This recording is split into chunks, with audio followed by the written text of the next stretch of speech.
Kita nanti ke sana bakal ngambil uang gaib yang mencapai 2 M. Bunda muntah. Muntahnya itu ada ular kecil, saya juga kaget. Waduh. Kecil itu ngeri banget, dalam hati ini udah gak beres saya bilang. Cuman saya pikiran ya Allah, saya gak pengen macem-macem di gunung ini, saya hanya mengantar mereka seperti itu. Itu bilang ke saya, mau ngapain ke atas? Ya saya cuma nganter Bu gitu kan. Ya sudah, nanti kalau udah selesai mampir ke ibu ya, tapi pakai emak apa ibu saya nggak inget gitu pada saat itu, karena dia ngomongnya lirih banget. Ya bodoh kalau kamu memerintahkan. Kenapa Mas? Kamu bakal jadi tumbal mereka kalau kamu melaksanakan itu semua. Waduh, saya kan kaget, nggak mungkin lah Mas, saya bilang. Ya kamu rasain, silakan aja kamu lihat. Kalau bukan kamu, dia yang akan mati. Di kaki Gunung Lawu itu banyak para pejabat yang kesana. Pesugihan uang goib yang dikenal tanpa tumbal, dengan iming-iming syarat yang mudah membuat orang menjadi bergairah sampai rela menjalankan ritual di gunung demi mendapat uang secara instan. Namun ternyata resiko pesugihan tak dapat dihindarkan karena nyawa pasti akan diminta. Kisah mencekam kali ini dialami langsung oleh Mbak Neni. Apa kabar Mbak Neni? Alhamdulillah sangat baik. Sebelumnya terima kasih sudah mau berbagi kisah di malam mencekam ya. Insya Allah. Mbak Neni dengar-dengar katanya seorang spiritual dulunya nih. Ya dulu. Sekarang juga masih pasti ya. Insya Allah. Kesibukan apa Mbak Neni? Ya sekarang mah masih ngerintis lah bisnis kecil-kecilan di rumah. Luar biasa. Boleh tahu bisnisnya? Online shop sih. Online shop ya. Iya. Mantap tuh. Ya. Baik Sobat Malam Mencekam, malam hari ini kita akan mendengarkan sebuah kisah nyata dari Mbak Neni. Ini kejadiannya tahun 2020 ya Mbak ya? 2020. Di mana Mbak Neni mengantarkan seorang rekannya pergi ke tempat pesugihan. Iya. Nanti kita cari tahu pesugihan mana ini ya. Siap. Jadi waktu itu temannya Mbak Neni ini kesulitan keuangan ya? Ya karena habis kalah pencalegan, hutangnya membekak gitu kan, karena dia dari modal pencalegan itu kan akhirnya berbunga dan mencapai angka 2 miliar. Oke, tahan dulu Mbak Neni kisahnya. Sebelum mulai seperti biasa, MM akan berikan kenang-kenangan dulu buat Mbak Neni ini. Siap. Ya. Sebuah t-shirt. Ini lengan panjang, nanti Ya, dipakai ya Mbak Neni ya. Siap. Terima kasih banyak. Suka kan? Ya suka, sangat suka. Oke, boleh dititipin Ya, dulu, siap. nanti Makasih. pulangnya ada hadiah lainnya juga. Siap. Mbak Neni, Ya. mudah-mudahan kejadian ini nggak menimpa caleg-caleg lainnya ya. Ya, mudah-mudahan jadi pelajaran. Jadi dari kisah Mbak Neni ini memberikan pelajaran untuk kita semua. Ya, siap. Sobat Malam Mencekam, saatnya kita mendengarkan kisah dari Mbak Neni. Jangan skip videonya supaya nggak gagal paham. Ya. Malam Mencekam, semakin malam semakin mencekam. Inilah Mbak Neni.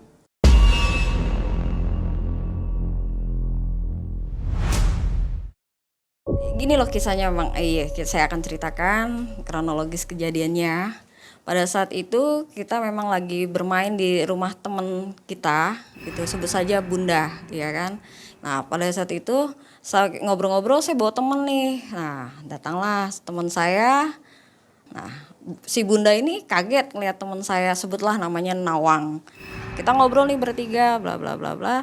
Udah gitu datang lagi 2 orang teman, tapi saya tidak kenal, Mai, gitu kan, tidak kenal. Akhirnya si Bunda tersebut mengenalkan lah bahwa mereka berdua ini kan suami istri ya, dikenalin bla bla bla, ya kita ngobrol asik biasa. Tercetuslah bahwa kita nanti bakal jalan-jalan ke Solo.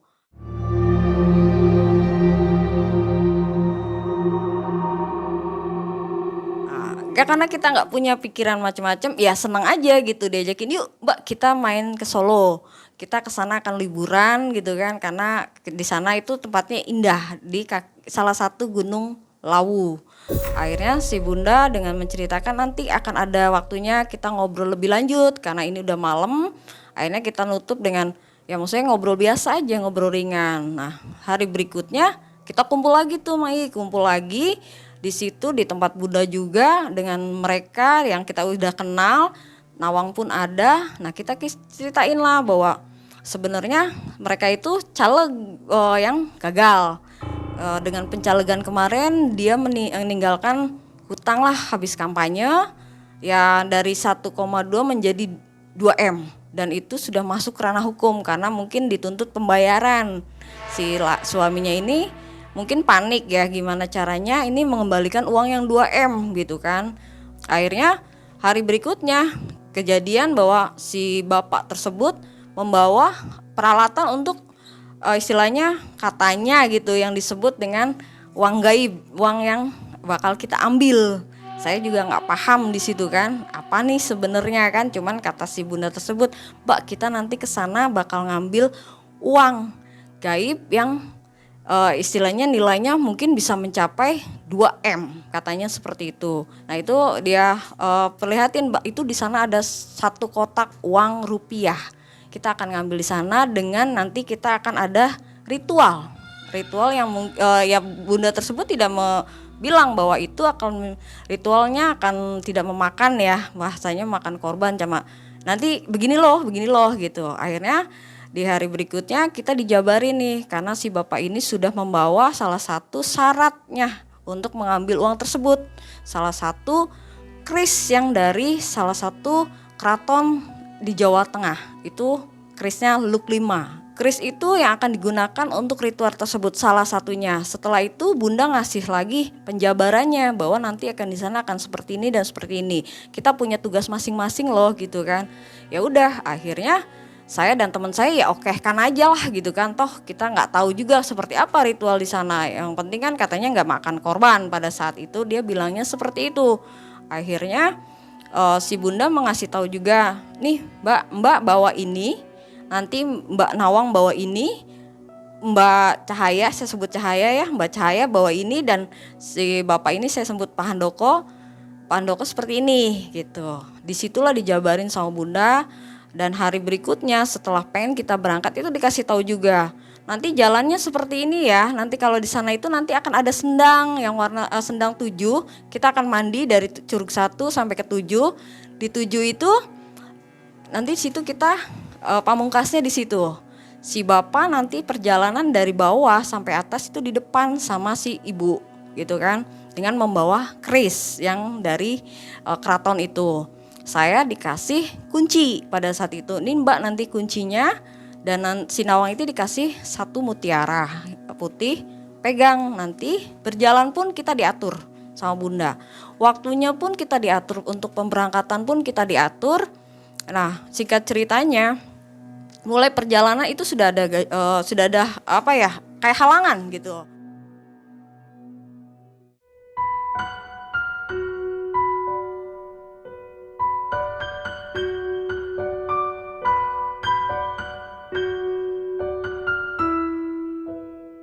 Yang harusnya kata bunda jam 3 itu harus kumpul, jam 3 sore itu di rumah saya, pada saat itu ternyata molor. Mobilnya beginilah, itunya beginilah gitu kan.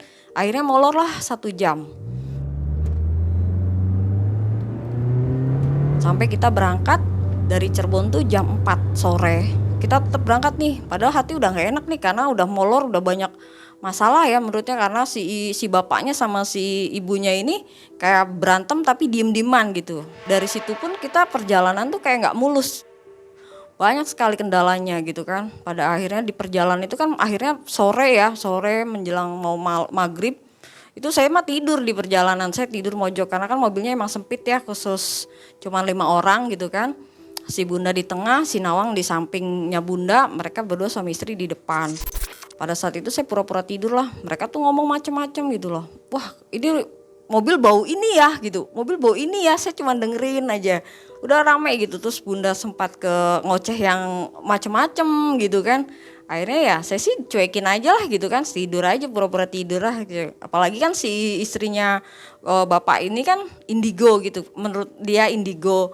Dia ngeliat, wah di depan ada ini gitu, ada yang ngawal kita katanya. Mereka seneng aja kayak gitu, ceritanya seneng lah bahasanya di awal perjalanan gitu. Akhirnya saya mah pas nyampe tempat, kita istirahat sebentar di rest area. Sampai di rest area kita makan, kita melanjutkan perjalanan gitu. Melanjutkan perjalanan pun kita ke Solo, langsung ke Solo. di Solo kita nggak dapat penginapan sampai akhirnya kita dapat penginapan di tengah kota yang sebenarnya kan memang harusnya kan kita Solonya ke arah ke yang mau ke Gunung Lawu kan. Iya, akhirnya udahlah istirahat di kota. Kita istirahat 2 kamar. Si bapaknya sama si ibunya 1 kamar, kita bertiga. Kita lagi berbicara, ngobrol aja santai istirahat gitu kan karena besok rencananya mau ngelanjutin ke gunung tersebut kan. Tapi pada saat itu keanehannya terjadi, Pak. Pada saat itu si kaki Bunda tiba-tiba bengkak. Bunda tuh maksa pada saat malam itu jam 9 aja kita berangkat. Tapi kaki dia bengkak tiba-tiba. Saya nggak tahu mungkin karena kelelahan atau apa, saya berpikirnya positif aja. Sampai kejadiannya yang aneh laginya si istrinya itu kabur berantem mereka, ini berantem. Saya ngeliat Bunda kakinya bengkak, masa sih harus ngelanjutin perjalanan, saya mikirnya seperti itu Bang I. Katanya Bunda maksa, harus jam 9 kita harus berangkat malam ini. Saya tetap kekeh, saya nggak mau keadaan Bunda kakinya seperti itu, saya nggak mau, saya aja nggak sanggup, saya bilang gitu. Kalau harus mapah bahasanya kan gitu, saya tegasin aja, ini nggak mungkin saya mapah, apalagi malam hari gitu kan, saya nggak mau. Akhirnya di situ dengan berat hati ya mereka memutuskan besoknya baru kita ngelanjutin perjalanan. Dari situ pagi-paginya yang bikin kita aneh itu normal si Bunda ini kakinya normal. Dan normal kita ngelanjutin perjalanan dari hotel. Tapi sebelum ke tempat-tempat tersebut kita singgah dulu nih di Solonya itu ada mau pemilihan wali kota. Kita singgah di salah satu calon dari wali kota tersebut.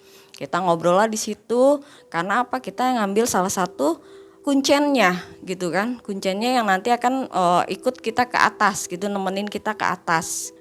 Pada akhirnya kita setelah selesai di situ kita ngobrol, nah kita jemputlah dengan yang akan mendampingi kita di tempat tersebut gitu kan, di kaki gunung itu kan. Kita jemput si itu namanya sebut aja Pak Keli ya. Pak Keli ini bantu kita untuk naik ke atas. Kita sudah jemput, akhirnya perjalanan dilanjutkan. Tapi di perjalanan kita beli kembang dulu di kota. Beli kembang untuk ritual. Ya kalau saya kan nggak suka ya makan kembang atau apapun. Nah itu teman-teman kita udah malah makanin gitu kan. Aneh juga ini kan. Lah kalian kok pada makanin sih, enak katanya enak. Lah saya nggak suka gitu kan. Memang seger-seger ya karena itu kan buat buat ke makam atau apa kan ini ya gitu. Baru-baru semua itu kembangnya gitu kan. Udah gitu kita jalan terus. Akhirnya datanglah ke tempat persembahan, ya bukan persembahan sih sebenarnya wisata ya, buat kita wisata. Tapi di situ memang tempat intinya bahwa di kaki Gunung Lawu itu banyak para pejabat yang ke sana. Cuman saya sendiri pas ke sana memang itu lagi lumayan rame sih gitu, lumayan rame. Kita datang dari naik mobil parkiran situ, kita nunggu si yang punya itu masih suami istri itu. Kita tunggu di parkiran, ada kuncen yang bilang, yang kuncen yang kita bawa dari Solo itu kan, namanya Pak Keli itu. Ngomong semua ke tim kita kan, bawa ke Bunda sing hati-hati. Terus ke Nawang juga sing sabar. Nah, aku kaget. Loh, kok aku enggak dikasih nasihat, kenapa gitu kan? Padahal saya enggak terlalu banyak bicara di situ kan. Cuman aku jadi nanya, Pak Keli kok saya nggak dikasih nasihat? Dia cuman senyum gitu kan. Setelah itu mereka udah beres semua. Kita ngelanjutin perjalanan mulai setapak demi setapak. Ternyata kaki Bunda pun bengkak lagi pas mulai masuk ke daerah itu. Akhirnya ditawarin lah untuk naik ojek yang sampai pos 1 pada saat itu. Cuman pos 1 dia nggak mau, udah bisa. Lah tugasnya saya kan hanya mendampingi ya. Jadi akhirnya ya sudahlah, Bunda di belakang sama Nawang sama Pak Keli, saya di tengah. Dan mereka yang suami istri itu di depan. Di depan mereka tetap jalan gitu kan, jalan. Pada akhirnya nyampe ke pos berapa kita istirahat gitu kan. Terus lanjut ke pos 2, pos 3. Nah di pos 3 itu saya ketemu dengan nenek-nenek. Tapi dia bawa banyak banget ranting di punggungnya. Nah, pas saya datang, dia taruh tuh ranting, dia pegang saya, "Dok, sini duduk." Saya juga kaget. Hah? Cuman saya kan nggak ngerti bahasa Jawa Mas ya. Jadi saya bilang, Mak ini dari mana gitu kan, dari atas katanya. Waduh, saya bilang gak mungkin ya, kata orang saya aja mungkin gak mampu bawa ranting gitu dari atas ke bawah gitu, ini udah aneh banget buat saya kan. Cuman dia pakai bahasa Jawa gitu, saya nggak ngerti bahasa Jawanya kayak gimana, cuman dia itu bilang ke saya mau ngapain ke atas. Ya saya cuman nganter bu gitu kan. Ya sudah, nanti kalau udah selesai mampir ke ibu ya, tapi pakai emak apa ibu saya nggak inget gitu pada saat itu karena dia ngomongnya lirih banget. Saya bilang ya udah, nanti insya Allah kalau sudah turun saya bakal mampir gitu. Tapi itu dia, ibu itu juga aneh, bosan nenek-nenek lah, umurnya kayaknya 90 tahunan gitu. Cuman yang saya aneh pas rekan saya datang itu, Nawang dan Bunda dan Pak Kali itu datang ngobrol sebentar, langsung kita kan melanjutkan perjalanan. Cuman si nenek itu megang tangan saya, hati-hatian dok gitu, dia cuman bilang gitu. Cuman saya lihat itu tangannya itu halus banget gitu, bukan kayak nenek-nenek yang udah keriput yang umurnya udah 90 tahun. Itu aneh buat saya, dan itu wangi gitu. Saya ini siapa gitu kan, penjelmaan siapa. Cuman kan ya niat saya kan baik ya, maksudnya nggak mau macem-macem di atas itu kan. Saya cuman nganter, ya udahlah gitu kan, yang penting saya udah nganter gitu. Terus ya datang selamat pulang selamat gitu aja. Akhirnya si nenek itu dengan ngelepasin, mau dikasih duit tuh nggak mau. Udah nek buat ojek nggak mau, tapi malah saya kasih roti dia mau gitu kan. Dia nggak apa-apa roti aja katanya. Ya udah, akhirnya karena saya ngerasa tertinggal saya lari tuh, wah gitu. Pada akhirnya mereka ketinggal semua, saya di depan ke urutan ketiga itu yang suami istri udah ke atas. Nah disitulah, di tikungan itulah saya kehajar lah bahasanya ya, wah celep kayak tombak tuh di perut, wah celep, sakit sih rasanya, walaupun itu nggak kelihatan ya secara kasat mata, itu sakit banget gitu kan. Aduh, saya udah, waduh, pas bentar lagi ada tempat istirahat di atas itu. Pada akhirnya ya udah saya tertati-tati naik ke atas sampai nunggu tim itu kumpul lagi kan. Nah Bunda nanya kenapa? Kena bun saya. Iya itu udah diingetin sama Pak Koli, katanya kamu kena, dibilangin jangan lari kan gitu. Ya saya pikir saya orang gunung ya, ngelihat gunung dengan seperti itu saya lari lah, ketinggalan gitu kan. Wah saya pengen cepet nyampe, bahasanya bukan karena kesombongan saya karena saya di gunung, enggak, saya nggak ngerasa diri saya tuh hebat di gunung. Cuman saya seneng aja ngelihat gunung kan, apalagi itu gunung baru buat saya kan gitu.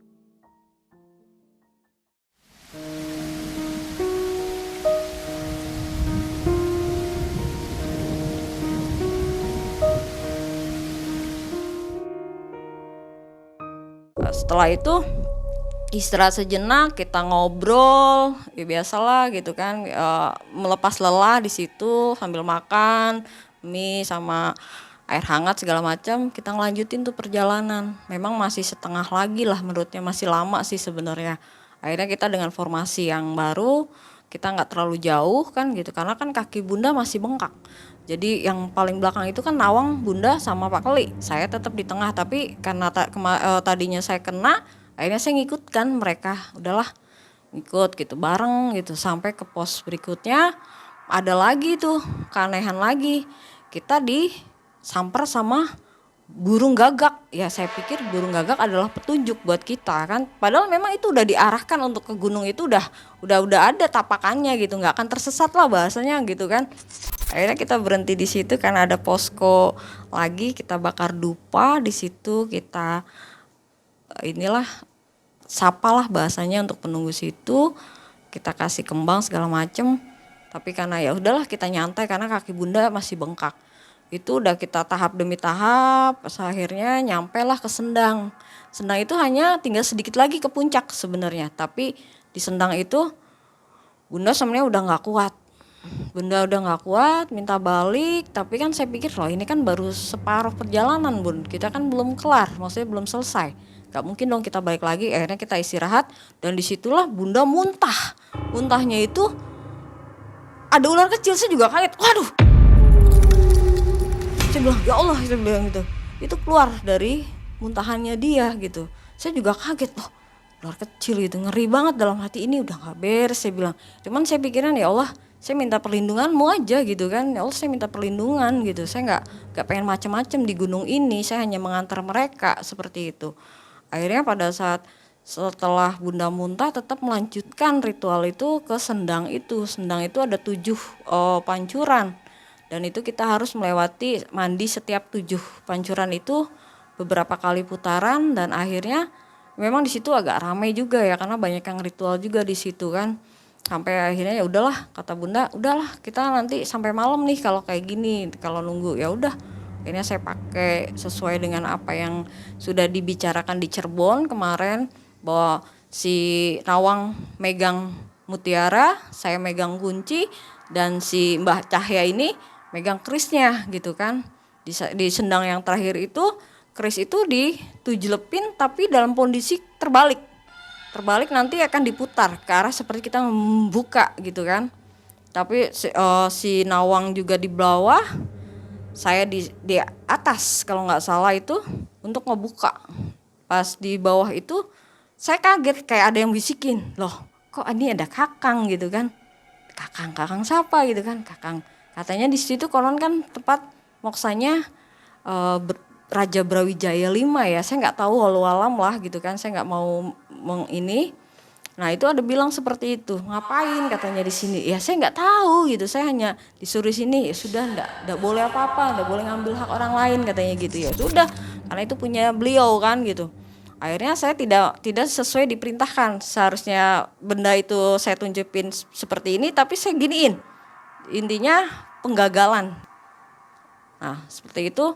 Nah setelah naik ke atas itu kan dibuka, si keris itu dibuka dan ternyata benar itu nyobek ke Nawang. Padahal Nawang itu paling atas, saya di tengah, harusnya yang kesobek itu yang deket bawah. Dan itu Mbak Cahaya sebenarnya yang megang paling bawah, itu kan bilahnya ke bawah itu. Sedangkan Nawang itu kalau nggak salah pokoknya dia jauh lah, tapi kenapa yang dia kesobek gitu.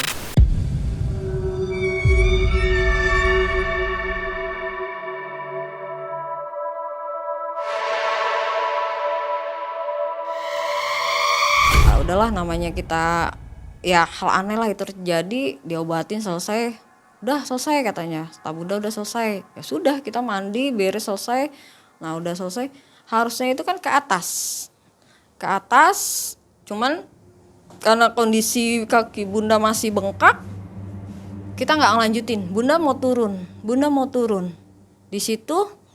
Mbak Cahaya dengan suaminya itu kan tetap ke atas dengan yang penjaga itu kan yang di situ sama Mbak Nawang. Saya kan kasihan gitu kan, masa sih kita biarin Bunda turun sendirian dalam keadaan kaki bengkak. Akhirnya ya udahlah, saya temenin turun ke bawah. Ternyata Mbak Nawang sendiri juga nggak tega, akhirnya dia ngikut kita lah, sama dengan Pak Klik.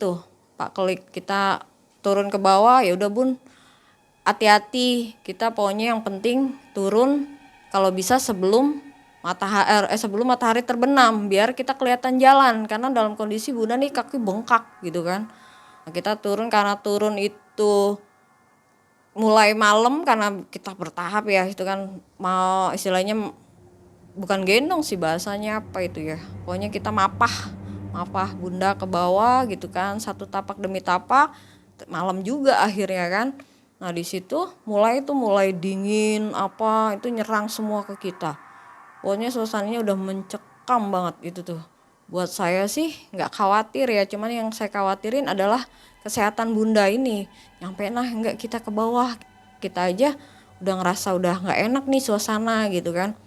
Nah udah gitu, karena kita lambat jalannya, mereka selesai tuh di atas tuh yang suami istri ini, turunlah ke bawah kan. Ngejar kita bahasanya kan, duduk, kita tuh istirahat, si Bunda minta istirahat, duduklah kita di sebuah batu, kita ketemu di situ. Nah si Bunda tuh kaki udah gak kuat kayaknya, aku gimana. Kunjan itu bilang udah sing sabar, insya Allah kita nyampe sampai bawah. Nah si Nawang pun dia itu menjaga banget gitu, duduklah dia juga di batu tersebut. Saya mah tetap berdiri di luar itu, agak jaraknya jauh. Nah entah kenapa mau jatuh tuh mereka berdua. Pak Klik sampai narik gitu kan, seperti itu. Ya kalau jatuh ya itu udah jurang di bawah kan gitu. Ya Allah, saya bilang ini kenapa gitu kan.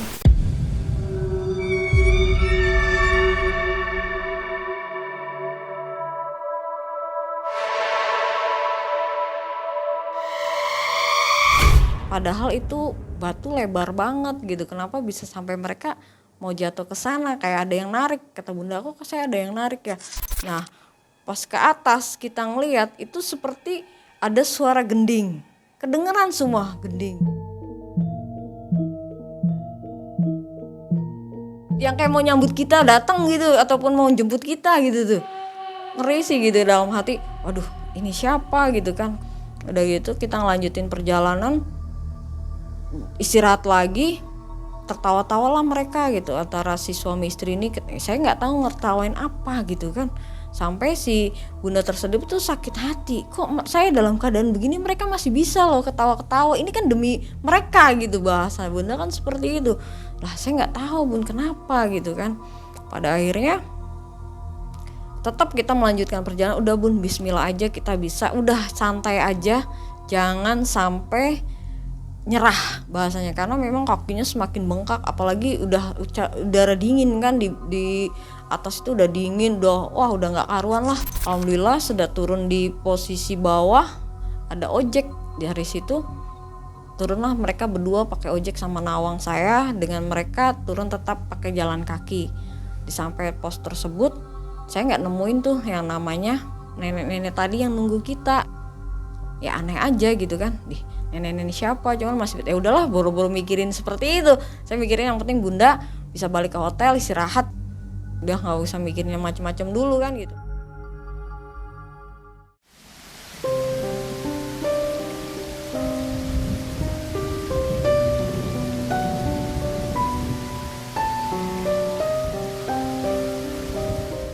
Dari situ kita melanjutkan perjalanan ke Jogja, bertemu dengan para teman-teman spiritual di sana. Saya juga nggak kenal mereka itu siapa, cuman dikenalin sama mereka ya teman-teman bunda tersebut di Jogja di sebuah padepokan.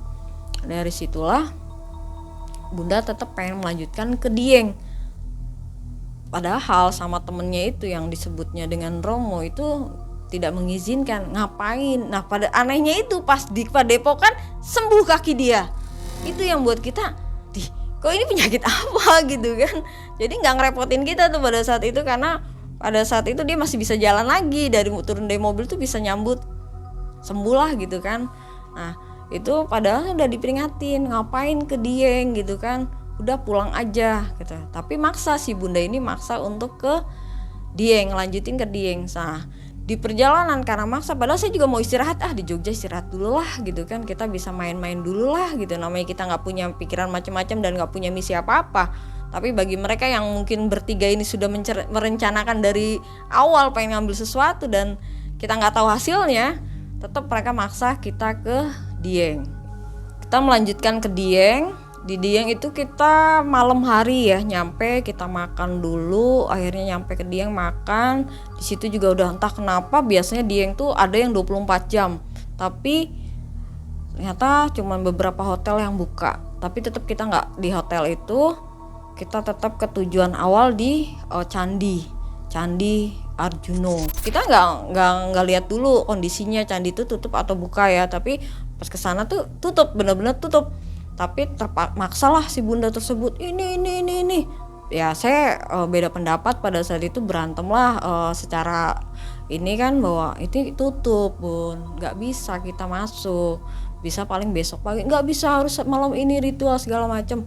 Ya sudahlah, namanya orang tua, saya ngalah. Nah malah salah itu akhirnya mereka ritual, saya sih cuma ngikut. Ini kok banyak banget pasukan gaib yang saya lihat, ini dari mana, ini banyak yang datang gitu kan.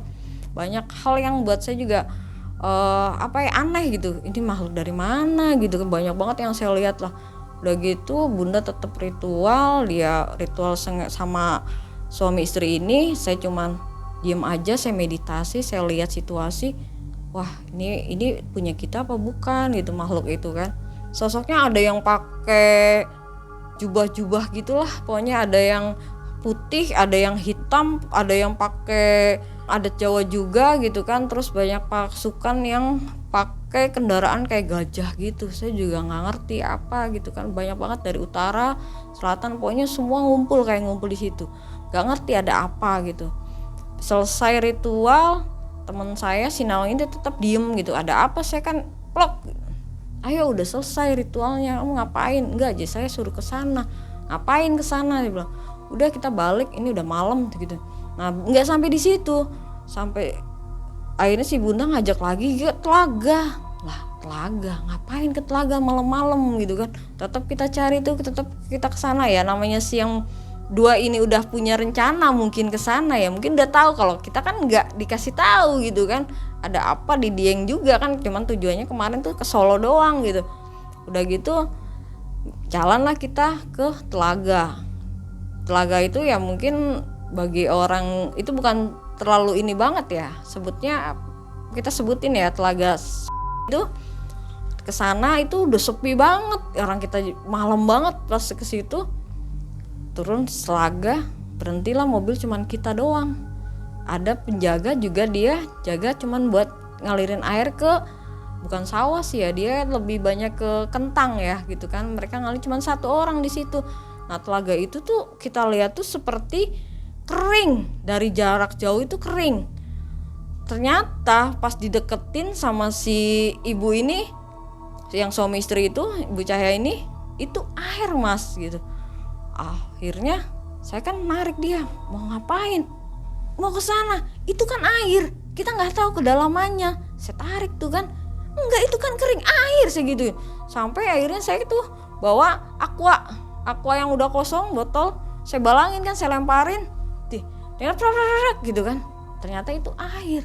Kita lihatnya itu kering, dia mau jalan, saya nggak tahu kenapa dia bisa seperti itu kan. Udah gitu si Nawang lagi ngurusin bunda. Di situ bunda maaf ya lagi buang-buang air, sama ya kakinya udah mulai bengkak lagi. Saya juga aneh lagi, saya jadi jagainnya si ibu ini, si bapaknya jauh. Kita nggak ngerti kenapa si bapaknya nggak nemenin istrinya. Itu juga saya bertanya, kenapa kok bapak nggak mau nemenin istrinya, malah saya yang nemenin dia gitu. Sedangkan si Nawang sama bunda lagi di ujung lagi bersih-bersih. Si bunda ternyata memang ngomong kan, saya harus ngambil sesuatu di sini katanya. Ngambil sesuatu apa? Ngobrolnya sama si Nawang. Kalau ke saya enggak, saya hanya taunya ke Dieng ya di Dieng itu aja. Tapi ternyata ngobrol sama si Nawang bahwa mau ngambil sesuatu di situ, di telaga itu.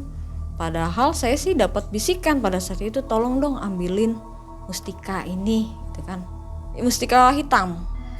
Nah di situ saya nggak ngerasa ambisi, jadi saya ngapain lah, adalah nanti lagi lah, saya anggap itu angin lalu karena saya nggak tahu bahwa ke telaga itu bahwa si bunda mau ngambil mustika hitam itu. Dan ternyata yang ngobrol ke saya itu sosoknya kecil tapi hitam, cuman dia hanya pakai celana itu aja gitu. Dia ngomong tolong dong ambilin, dia bilang ngapain gitu kan. Udahlah kita akhirnya udah bunda udah selesai udah apa, yuk kita pulang lah, udah dingin nih, udah mau pagi. Akhirnya pulang lah, di papah lah si bunda sama si Nawang ini ke mobil.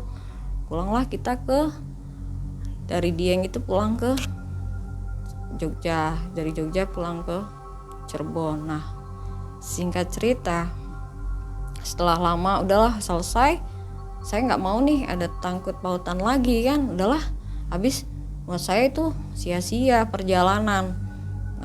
Di sana tidak ada hasil apa-apa, saya tidak melihat apa-apa. Yang hanya saya lihat hanya ritual yang malah mensengsarakan bagi bunda tersebut kan gitu.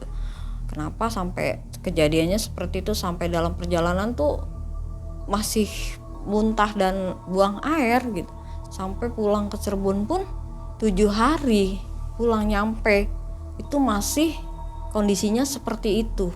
Udah ke dokter, udah ke spesialis dan tetap tidak berubah, tetap seperti itu, semakin kurus, akhirnya semakin kurus. Nah setelah selesai kita ya sudahlah bun, ini udah selesai tugas kita, nemenin udah selesai. Akhirnya saya dengan jalan saya sendiri, tidak bergabung lagi tuh di situ. Bunda dengan jalannya, si yang suami istri dengan jalannya, karena mungkin juga setelah beberapa minggu kita review kan, ternyata sepertinya tidak berhasil. Si bapak menuntut dengan biaya yang sudah dia keluarkan, karena dia sendiri kan pengen mencalonkan menjadi salah satu kota kita kan gitu. Ternyata hasil seminggu tidak ada hasil. dipertanyakan terus kan sama mereka, sedangkan kita sih ya sudah, kayaknya ini mah saya udah selesai, buat saya tugas saya udah selesai nemenin, kita sih udah nggak mau ada hubungan lagi nih, tinggal urusannya kalian sama bunda. Setelah selesai saya melepaskan diri, mereka masih komunikasi nih berempat, saya tetap jalan sendiri, saya tetap macam. Singkat waktunya saya sakit, sakit itu 1 minggu saya sakit, tapi sakitnya nih kayak bukan medis ya. Setelah saya berobat tuh semuanya normal. Akhirnya kakak seperguruan saya dari Jawa Timur datang, kamu kenapa? Tanyalah main ke rumah. Itu saya nggak bisa duduk sama sekali dan saya tidak bisa makan apapun. Habis badan saya, duduk pun saya nggak bisa. Saya cuma bisa terbaring minum air putih selama 7 hari, hampir 14 hari saya kayak seperti itu.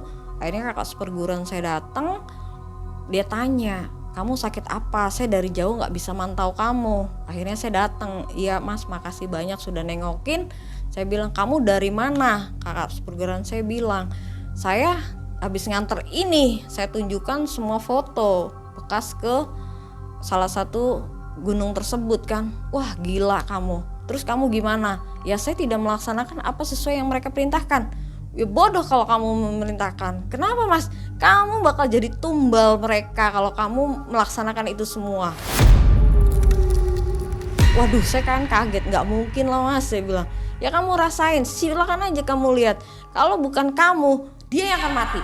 Itu kakak seperguruan saya sampai bilang kayak gitu. Waduh mas gimana ya? Kan ini mereka orang baik-baik loh. Mereka semuanya, ya kamu yang kamu lihat tapi kamu gak tahu kan apa yang mereka rencanakan. Iya saya mau lurus-lurus aja sih gitu. Saya lurus-lurus aja. Saya nemenin mereka ya saya temenin. Saya suruh begini ya cuman saya memang dalam hati pas nyampe di sana pas ritual memang saya tidak sesuai apa yang mereka perintah gitu. Akhirnya ya sudah saya pikir nggak mungkin lah saya ngomong lah, dimin aja saya gituin. Karena saya nggak mau ngambil harta orang lain, tak gituin. Udah gitu pas selesai dia bicara, ya sudah yang penting kamu jaga kesehatan, jangan sampai terulang lagi seperti ini. Apapun tentang hal gaib kamu jangan gegabah, hati-hati, gak boleh sembarangan katanya, karena itu nyawa kamu dan keluarga kamu yang akan diincar. Ya udahlah, saya bilang ya Allah saya nggak tahu gitu, bahwasanya bahwa saya akan menjadi tumbal di sana sama dengan teman saya. Ya udahlah, yang penting sekarang saya sehat lagi mas, saya pengen sembuh lagi. Akhirnya dengan ya dibantu dengan kakak seperguruan saya pulih, alhamdulillah. Sama kakak ipar saya juga dikasih energi, saya pulih lagi, saya normal lagi, saya bisa aktivitas lagi. Berapa bulan kemudian saya dengar bunda sakit parah. Saya nggak tahu kenapa, saya belum sempat nengok. Pas nengok juga sama Nawang. Pada saat nengok dengan Nawang, saya nggak tahu bahwa bunda itu memang sudah parah banget, sudah bengkak semua kakinya dan sudah tidak bisa jalan. Kita nengok pun si Nawang yang nyoba menyembuhkan secara gaibnya. Cuman saya bukan tidak mau membantu, saya tidak tahu harus bagaimana karena itu saya pikir penyakit bunda medis. Tapi tetap Nawang bantu selesai. Saya nggak tahu bahwa keadaannya bunda sudah sering ego, sering ngomong yang enggak, katanya inilah itulah. Wah saya anggap memang namanya orang sakit pasti seperti itu. Akhirnya kita pergi dulu sebentar keluar karena memang ada panggilan gitu. 1 minggu atau berapa minggu hari kemudian dia masuk rumah sakit. Itu udah sering bolak-balik rumah sakit, sembuh rumah sakit. Saya tetap belum bisa nengok pada saat itu. Nengoknya setelah pas sudah, ya saya nggak tahu itu dia mau najal atau apa. Kita nengok pun di rumah sakit saya udah ngeliat bunda udah lain, matanya udah kosong. Wah saya kaget. Akhirnya jam 3 saya udah ngeliat dia video call udah hilang, kayak bukan bunda. Saya bilang halu alam, saya nggak tahu, cuman saya firasat wah bunda nggak akan lama ini sih, sudah kosong saya gitu. Ternyata kejadiannya jam 7 pagi saya dikabarin bunda meninggal. Saya kaget, ya kaget sih, kagetnya kok bisa gitu, maksudnya bukan karena memang parah banget, cuman kok bisa sampai ngelos gini gitu kan, parah banget. Akhirnya jam 7 kita dikabarin meninggal, ya kita persiapkan segala macem, kita tetap nemenin di akhir hayatnya, walaupun istilahnya dia pernah berbuat ke saya seperti itu gitu. Dari rumah sakit pun terlihat di mata bunda itu ada yang memang sudah keluar dari diri dia, kayak sosoknya bukan bunda yang saya lihat, tapi nggak tahu itu sosok siapa. Yang akhirnya ya udah, ini kayaknya bunda udah nggak ada, hilang entah kemana. Cuman dia memang saya lihat tuh udah kosong aja, kosong. Saya nggak ngerti itu sosok siapa yang ngedampingin dia, yang tinggi gede, yang dia sering teriakin. Perwujudan yang mendampingin Buddha itu sosoknya gede tinggi, hitam, yang itu yang membuat dia tuh selalu berteriak-teriak. Itu ada sosok itu yang ngajak dia pergi gitu kan. Sosok itulah yang buat kita tuh aneh, sosok yang mana gitu. Sedangkan yang kita lihat tuh gak ada siapa-siapa ya, waktu masih sakit, keadaan sakit tuh gak ada siapa-siapa, tapi dia selalu ngungkapin itu sosoknya itu katanya gitu. Pokoknya dia nunjuk ke, kalau di kamarnya itu dia nunjuk di kamarnya yang dekat lemari, sosok hitam tinggi, dan kita nggak tahu itu sosok apa karena kita juga nggak mengenali gitu kan sosok apa itu. Cuman saya pikir untuk menenangkan beliau, akhirnya udah pergi, udah saya usir kan gitu bahasa, udah saya usir. Si tetap dia ngigau, dia mau ngambil saya. Enggak, saya bilang enggak bun, dia udah pergi kok. Tapi memang betul pada saat kita ada, sosok itu seakan-akan hilang, tapi giliran kita pergi ngigau laginya seperti itu. Dia takut dengan sosok hitam itu, dan saya nggak tahu sosok hitam itu siapa, apakah yang dari sana, karena kan kita beberapa tempat nih, ada yang di Lawu, di Dieng, apa yang di mana kita nggak tahu, kita nggak ngelacak sampai sejauh itu karena kita juga sibuk pada saat itu, sibuk banget. Cuman yang diceritain adalah sosok hitam yang seakan-akan yang mau narik dia gitu, ayo ikut saya. Cuman kan berontak, bundanya tuh berontak, saya nggak mau. Tapi sosok itulah yang membuat dia tidak bisa tidur. Akhirnya setelah itu kita bawa jenazahnya ke rumah, dan aduh ngeri juga ya, karena kan bunda itu orangnya kecil, cuman karena pas meninggal itu dia membesar. Saya nggak tahu kenapa membesar itu, karena mungkin karena dari medis, karena sakit jantung, kita nggak tahu juga. Pada akhirnya setelah kita memakamkan, sampai ke peristirahatan terakhir, kita pulang siang hari, kejanggalan udah mulai tuh. Saya kan bawa mobil malam-malam ya, biasa saya ke Kuningan sendiri, nongol tuh, kaget juga kan, bunda di jendela mobil saya. Saya bilang, ada apa bun? Bunda kan bukannya udah tenang di sana. Enggak mbak, saya tuh masih di Uber katanya. Tolongin saya, tolongin gimana sih gitu. Udah beda alam kita gitu. Udah muka dia udah serem banget gitu kan. Itu sosok dia nampak banget gitu. Ya saya bacain Al-Fatihah aja, semoga udah tenang di sana. Ya itulah yang terjadi. Saya juga ya sedih ya, dalam artian sampai gak ada, tim kita gak ada, hanya sesuatu hal yang tidak jelas buat saya kan. Pada dasarnya bahwa sesuatu yang gaib itu buat saya ya berhati-hatilah, karena kita gak tahu kedepannya tuh seperti apa. Jangan pernah bikin janji apapun dengan makhluk yang istilahnya kita nggak tahu itu makhluk apa, karena dia akan ngejar kita sampai perjanjian itu selesai. Jadi dari kisah ini Mbak Neni seperti di prank ya? Iya, karena kan saya nggak tahu kalau tujuannya mencari uang gaib itu bakal menumbalkan ya, karena kan saya taunya dari kakak seperguruan saya gitu. Saya sih pikirnya ya main-main aja lah, lihatlah seperti apa gitu kan. Nggak curiga sebelumnya? Kan Mbak Neni ini seorang spiritual, setidaknya punya rasa gitu. Ya feeling mah ada, cuman namanya kita berpositif thinking ya gitu. Terus pengen tahu seperti apa, setiap itu kan ritualnya berbeda. Makanya okelah kita coba ngeliat seperti apa ritualnya dan bagaimana cara keluarnya kan gitu. Saya pengen tahu aja gimana caranya gitu. Kayak seperti apa kan gitu. Ngabisin penasaran. Iya sebenarnya sih padahal itu nyawa taruhannya ya iya. gitu kan. Nah Dari kisah ini mungkin ada yang ingin disampaikan untuk penonton Malam Mencekam Mbak Neni agar tidak melakukan pesugihan atau apa menurut Mbak Neni yang baik untuk kita semua. Ya sebenarnya sih satu, jangan terlalu percaya hal-hal seperti itu ya, apalagi kita ngambil uang gaib. Sedangkan uang itu kan berbentuk kertas yang masa berlakunya tuh ada. Gak mungkin gaib kita itu akan menyimpan lama pada saat dulu. Kalau mungkin kayak emas ataupun mustika yang lain kan bisa saja mereka simpan. Tapi kalau uang ya jangan percayalah, menurut saya seperti itu. Karena uang itu pasti akan dikeluarkan sama BI, bukan dari gaib.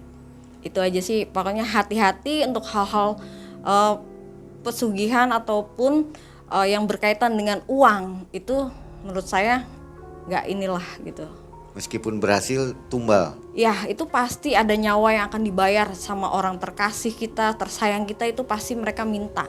Mereka tidak mungkin juga mengeluarkan itu secara cuma-cuma. Ya. Itu apalagi makhluk seperti itu ya, dia nggak mungkin juga seperti Gak ada yang itu. gratis ya. Ya gitu. Meskipun dengan jin, apalagi Iya. manusia. Itu seperti itu.